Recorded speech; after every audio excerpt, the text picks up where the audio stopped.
relaxed on their weekend. Bill just got back from a 7-day kayak tour, we call it tour excursion, from New Jersey down to DC, and got a little burn up on the face with some burns on the face. So just want to put it out there. It's like, hey, what's the dude with the scarf on? Yeah, he just got back from a 7-day kayak excursion from New Jersey to DC. So these are the crazy things that Bill does in support of our veteran community.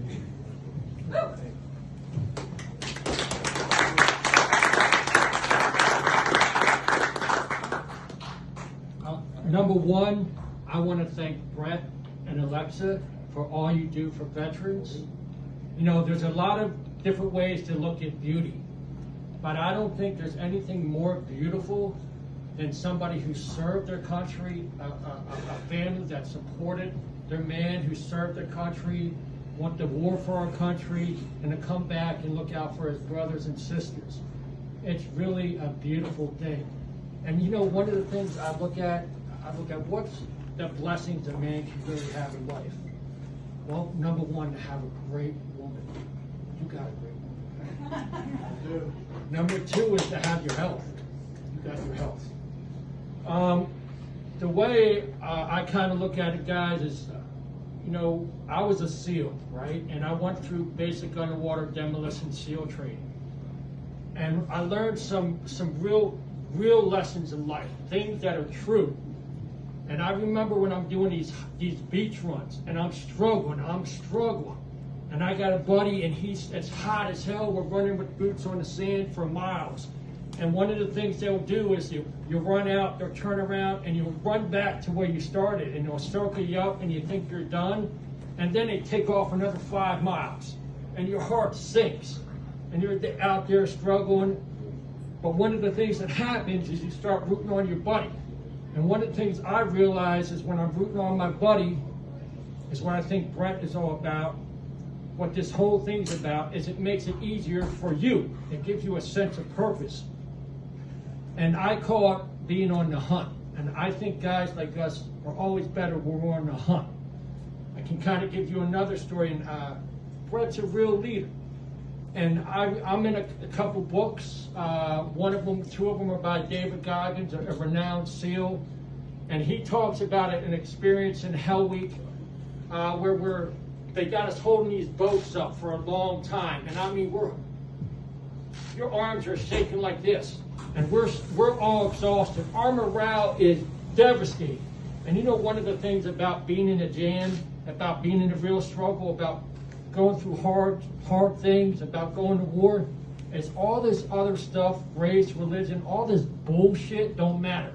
Because David Goggins is a black Navy SEAL, I'm a white Navy SEAL. All we cared about, we did some stuff together in Iraq. All we cared about is getting through, sometimes getting through the next 5 minutes. So we're there, like, the morale is totally beat. And all of a sudden, David is like, no, throw that boat up in the air. And all of a sudden, it clicked in on my head how beautiful that was. Instead of focusing on the pain, let's just go all out. We started throwing the boat up in the air, and the instructors who all been through Hell Week, all through BUD/S before, it changed everything. It was like a spark that lit up. It changed. It was like electric. It just lit up everybody. It changed the morale in a second.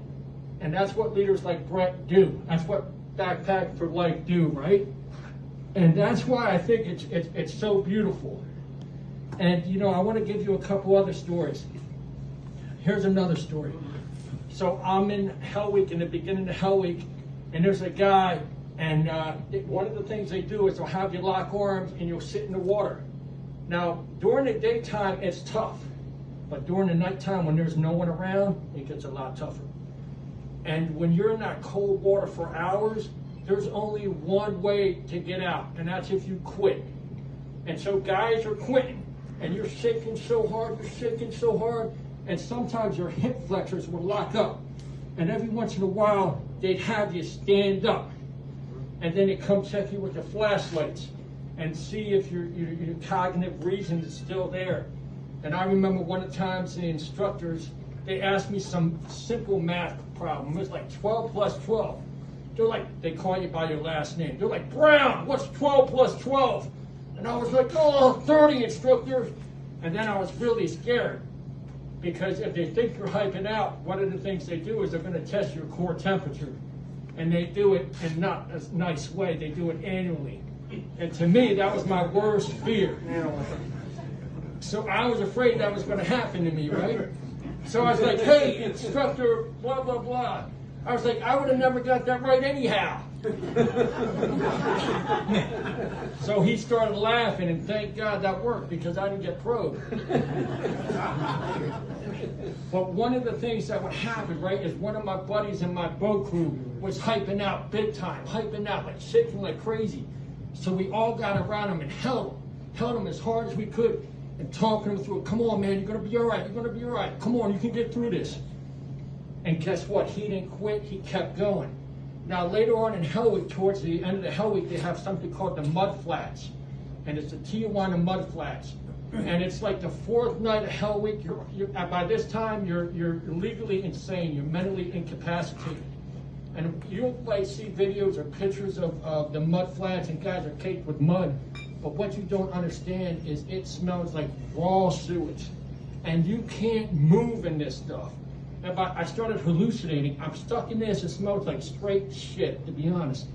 And I started hallucinating, and because everybody's stuck in this thing, and it looked like huge black serpents coming in and out of the mud, because all these guys are stuck in it, squirming around, and it's really cold, and it starts messing with you. And then I start shaking really bad. And the guy that I helped out in the first 2 days of Hell Week, guess what? Now he's holding me, and the guys are holding me, talking me through like, all right,